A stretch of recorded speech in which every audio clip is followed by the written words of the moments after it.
Hi hello friends, welcome back to my channel. ಉಕ್ಕರಿಸಿದ ರಾಗಿ ರೊಟ್ಟಿನ ಹೇಗೆ ಮಾಡೋದು ಅಂತ ಹೇಳ್ಕೊಡ್ತೀನಿ.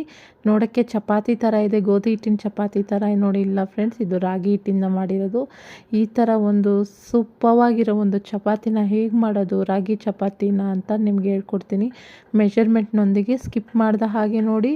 ವಿಡಿಯೋನ ಮಧ್ಯದಲ್ಲಿ ಸ್ಕಿಪ್ ಮಾಡಿದ್ರೆ ಗೊತ್ತಾಗಲ್ಲ ಹೇಗೆ ಮಾಡಿದ್ದೀನಿ ಅಂತ. ಸ್ಕಿಪ್ ಮಾಡ್ದ ಹಾಗೆ ನೋಡಿ, ಆವಾಗಲೇ ಗೊತ್ತಾಗೋದು. 1 ಕಪ್ ರಾಗಿ ಹಿಟ್ಟಿಗೆ ಯಾವ ಕಪ್ಪಲ್ಲಿ ನೀವು ರಾಗಿ ಹಿಟ್ಟು ತೊಗೊಂಡಿರ್ತೀರೋ ಆ ಕಪ್ಪಲ್ಲಿ 1.5 ಕಪ್ ಆದಷ್ಟು ನೀರು ತೊಗೊಳ್ಳಿ. ಜಾಸ್ತಿ ನೀರು ತೊಗೊಬೇಡಿ, 1.5 ಕಪ್ ಆಗೋದಷ್ಟು ಸಾಕು ನೀರು. ಈಗ ಒಂದು ಪ್ಯಾನ್ ಇಟ್ಟಿದ್ದೀನಿ ಸ್ಟವ್ ಮೇಲೆ. 1.5 ಕಪ್ ಆಗೋಷ್ಟು ನೀರನ್ನ ಹಾಕ್ಕೊಂಡು ಹಾಕ್ಕೊತಾ ಇದ್ದೀನಿ. ಮೆಷರ್ಮೆಂಟ್ ತುಂಬ ಮುಖ್ಯ. 1 ಕಪ್ ರಾಗಿ ಹಿಟ್ಟಿಗೆ 1.5 ಕಪ್ ಆಗೋಷ್ಟು ನೀರು ಇಟ್ಕೊಳ್ಳಿ. ನೀರಿಗೆ 1-2 ಉಪ್ಪು ಕಲ್ಲು ಹಾಕ್ಕೊಳ್ಳೋಣ. ಯಾವುದೇ ನೀವು ಚಪಾತಿ, ಅಕ್ಕಿ ರೊಟ್ಟಿ ಏನೇ ಮಾಡಿದ್ರೂ ಸ್ವಲ್ಪ ಉಪ್ಪು ಹಾಕ್ಕೊಂಡು ಕಲಿಸ್ಕೊಂಡ್ರೆ ಅದು ಟೇಸ್ಟ್ ಕೊಡುತ್ತೆ ಹಿಟ್ಟಿಗೆ. ಈ ಥರ ನೀರು ಕುದ್ದ ನಂತರ ಹಿಟ್ಟನ್ನು ಹಾಕಿಬಿಟ್ಟು ತಿರುಗಿಸ್ಕೊಬೇಕು ಚೆನ್ನಾಗಿ. ಈವನಾಗಿ ತಿರುಗಿಸ್ಕೋಬೇಕು ಒಂದೇ ಕಡೆ. ಇದೇ ಥರ ಪೊಸಿಷನಲ್ಲಿ ನೀವು ತಿರುಗಿಸ್ಕೊಬೇಕು. ಈ ಥರ ನೀವು ಒಂದು ಸೌಟಲ್ಲಿ ನೀಟಾಗಿ ತಿರುಗಿಸ್ತಾನೆ ಇದ್ದರೆ ಹಿಟ್ಟು ಗಟ್ಟಿಯಾಗಿ ಬರುತ್ತೆ. ಚಪಾತಿ ಹಿಟ್ಟಿನ ಅದಕ್ಕೆ ಬರುತ್ತೆ. ಆವಾಗ ನೀವು ಆಫ್ ಮಾಡ್ಕೊಬೋದು ನೋಡಿ. ಇವಾಗ ಚಪಾತಿ ಹಿಟ್ಟಿನ ಅದಕ್ಕೆ ಬಂದಿದೆ. ಇವಾಗ ಆಫ್ ಮಾಡಿ ಒಂದು ಬೇಸನ್ಗೆ ಹಾಕ್ಕೊತಾ ಇದ್ದೀನಿ, ಹಿಟ್ಟು ಕಲಸೋ ಬೇಸನ್ಗೆ. ಇದು ತಣ್ಣಗಾಗೋ ತನಕ ಸ್ವಲ್ಪ ವೆಯ್ಟ್ ಮಾಡೋಣ. ಕಲಸೋಕ್ಕೆ ಬಿಸಿ ಬಿಸಿ ಇರೋದ್ರಿಂದ ಕಷ್ಟ ಆಗುತ್ತೆ. ಸ್ವಲ್ಪ ಕೈಗೆ ತುಪ್ಪ ಸವರ್ಕೊಂಡು ನೀಟಾಗಿ ಕಲಿಸ್ಕೊಳ್ಳಿ ಚಪಾತಿ ಹಿಟ್ಟಿನ ಥರ ನೋಡಿ. ಸ್ವಲ್ಪನೂ ಗಂಟಿಲ್ಲ, ಎಷ್ಟು ನೀಟಾಗಿ ಬಂದಿದೆ ಅಂತ ನೋಡಿ. ನಾವು ಅಷ್ಟು ನೀಟಾಗಿ ಒಂದೇ ಆ್ಯಂಗಲಲ್ಲಿ ನೀವು ತಿರುಗಿಸ್ಕೋಬೇಕು. ಯಾವಾಗಲೂ ಹಿಟ್ಟು ಹಾಕಿ ನೀರಿಗೆ ಹಾಕಿದ ತಕ್ಷಣ ಚಪಾತಿ ಎಷ್ಟು ಚೆನ್ನಾಗಿ ನಾದ್ಕೊತೀರೋ ಅಷ್ಟು ಚೆನ್ನಾಗಿ ಬರುತ್ತೆ. ಇದು ರಾಗಿ ಹಿಟ್ಟು ಥರನೇ ಇರಲ್ಲ ನಿಮಗೆ. ಸ್ವಲ್ಪ ತುಪ್ಪ ಹಾಕ್ಬಿಟ್ಟು ಕೈಗೆ ಸವರ್ಕೊಂಡು ಚಪಾತಿ ಹಿಟ್ಟನ್ನ ಕಲಿಸ್ಕೊಬೇಕು. ಸ್ವಲ್ಪ ಕೈಗೆ ಅಂಟಲ್ಲ ಆವಾಗ.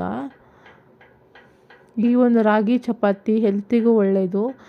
ಈ ಥರ ಒಂದು ಚಪಾತಿ ಮಾಡಿಕೊಟ್ಟೆ ರಾಗಿನ ತಿಂದೇ ಇದ್ದವ್ರು ಕೂಡ ತಿಂತಾರೆ. ಒಳ್ಳೆ ಸೂಪರಾಗಿರುತ್ತೆ. ಚಿಕನ್ ಸಾರು ಜೊತೆಗೆ, ಚಪಾತಿ ಪಲ್ಯ ಜೊತೆಗೆ, ಚಟ್ನಿ ಜೊತೆಗೆ ಸಖತ್ತಾಗಿರುತ್ತೆ. ಈಗ ಇದನ್ನು ಲಟ್ಟಿಸ್ಕೊಳೋಣ. ಸ್ವಲ್ಪ ರಾಗಿ ಹಿಟ್ಟನ್ನ ಈ ಥರ ಉದುರಿಸ್ಕೊಂಡು, ಚಪಾತಿನ ನೀವು ಹೇಗೆ ಲಟ್ಟಿಸ್ಕೊತೀರೋ ಅದೇ ಥರ ತೆಳ್ಳಗೆ ಲಟ್ಟಿಸ್ಕೊಬೋದು ನೋಡಿ. ಇವಾಗ ಲಟ್ಟಿಸ್ಕೊತಾ ಇದ್ದೀನಿ ನಾನು. ಚಪಾತಿ ಹಿಟ್ಟನ್ನ ಯಾವ ಥರ ಲಟ್ಟಿಸ್ಕೊತಾ ಇದ್ದೀನೋ ಅದೇ ಥರ ಲಟ್ಟಿಸ್ಕೊತಾ ಇದ್ದೀನಿ. ರೌಂಡ್ ಶೇಪ್ನಲ್ಲಿ ಲಟ್ಟಿಸ್ಕೊಂಡಿದ್ದೀನಿ ನೋಡಿ. ನಿಮಗೆ ಯಾವ ಶೇಪಲ್ಲಿ ಬೇಕಾದ್ರೂ ಲಟ್ಟಿಸ್ಕೊಳ್ಳಿ ನೋಡಿ. ಚಪಾತಿ ಹಿಟ್ಟಿನ ಥರನೇ ಇರುತ್ತೆ. ನೀವು ಗೋಧಿ ಹಿಟ್ಟಲ್ಲಿ ಮಾಡ್ತಿದ್ದೀರೋ ಏನೋ ಚಪಾತಿನ ಅಂತ ಆ ಥರ ಇರುತ್ತೆ ನಿಮಗೆ ಈ ಒಂದು ರಾಗಿ ಚಪಾತಿ. ಇವಾಗ ತವಾ ಬಿಸಿಯಾಗಿದೆ. ಇವಾಗ ಈ ಚಪಾತಿ ಹಿಟ್ಟನ್ನ ನಾವು ಇವಾಗ ತವಾದ ಮೇಲೆ ಹಾಕಿ ಈ ಚಪಾತಿನ ನೀಟಾಗಿ ಬೇಯಿಸ್ಕೊಳ್ಳೋಣ ಎರಡೂ ಕಡೆ. ನಿಮಗೆ ಎಣ್ಣೆ ಬೇಕಾದ್ರೆ ಎಣ್ಣೆ ಸವರ್ಕೊಳ್ಳಿ, ಇಲ್ಲ ಎಣ್ಣೆ ಬೇಡ ನಿಮಗೆ ಅಂದರೆ ಬೇಕಾದ್ರೆ ನೀರು ಸವರ್ಕೊಬೋದು. ಸ್ವಲ್ಪ ಲೈಟಾಗಿ ನಾನು ಎಣ್ಣೆ ಹಾಕಿ ಸವರ್ಕೊತಾ ಇದ್ದೀನಿ. ಡಯಟ್ ಇರೋರು ಬೇಕಾದರೆ ನೀವು ಇದ್ರ ಮೇಲೆ ಸ್ವಲ್ಪ ಲೈಟಾಗಿ ನೀರು ಬೇಕಾದ್ರೆ ಸವರ್ಕೊಬೋದು. ತುಂಬ ಚೆನ್ನಾಗಿರುತ್ತೆ ಫ್ರೆಂಡ್ಸ್. ಚಿಕನ್ ಸಾರಿಗೆ, ಪಲ್ಯಕ್ಕೆ, ಚಟ್ನಿಗೆ ಎಲ್ಲದಕ್ಕೂ ಚೆನ್ನಾಗಿರುತ್ತೆ ಈ ಒಂದು ರಾಗಿ ಚಪಾತಿ ನೋಡಿ. ನಾವು ಲೈಟಾಗಿ ಎಣ್ಣೆ ಹಾಕ್ಬಿಟ್ಟು ಎರಡೂ ಕಡೆ ಚೆನ್ನಾಗಿ ಬೇಯಿಸ್ಕೊತಾ ಇದ್ದೀನಿ.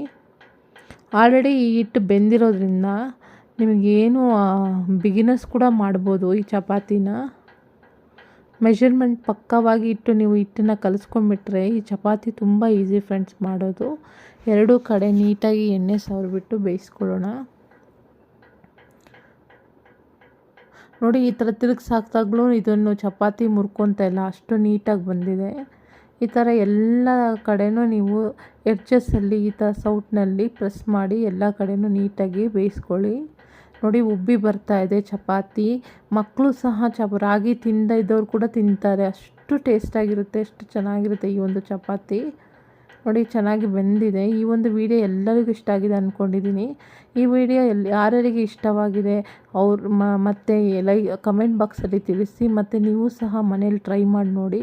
ಸಾಫ್ಟಾದ ಈ ಥರ ಮುರಿದಂತಹ ಒಂದು ಸೂಪರಾದ ರಾಗಿ ಚಪಾತಿನ ನೀವು ಸಹ ಮನೇಲಿ ಟ್ರೈ ಮಾಡಿ ನೋಡಿ. ಕಮೆಂಟ್ ಬಾಕ್ಸಲ್ಲಿ ತಿಳಿಸಿ ಹೇಗೆ ಬಂತು ಅಂತ. ಹೀಗೆ ನನ್ನ ಚಾನಲನ್ನು ಪ್ರೋತ್ಸಾಹಿಸಿ. ಈ ವಿಡಿಯೋನ ನೋಡಿಬಿಟ್ಟು ಸಬ್ಸ್ಕ್ರೈಬ್ ಮಾಡಿದಾಗೆ ಇಡಬೇಡಿ ಪ್ಲೀಸ್. ನನ್ನ ಚಾನಲನ್ನು ಸಬ್ಸ್ಕ್ರೈಬ್ ಮಾಡಿ, ಸಪೋರ್ಟ್ ಮಾಡಿ, ನನ್ನ ಒಂದು ಹೊಸ ಚಾನಲನ್ನು ಎಂಕರೇಜ್ ಮಾಡಿ. ಧನ್ಯವಾದಗಳು ಫ್ರೆಂಡ್ಸ್. ಟಾಟಾ ಬಾಯ್.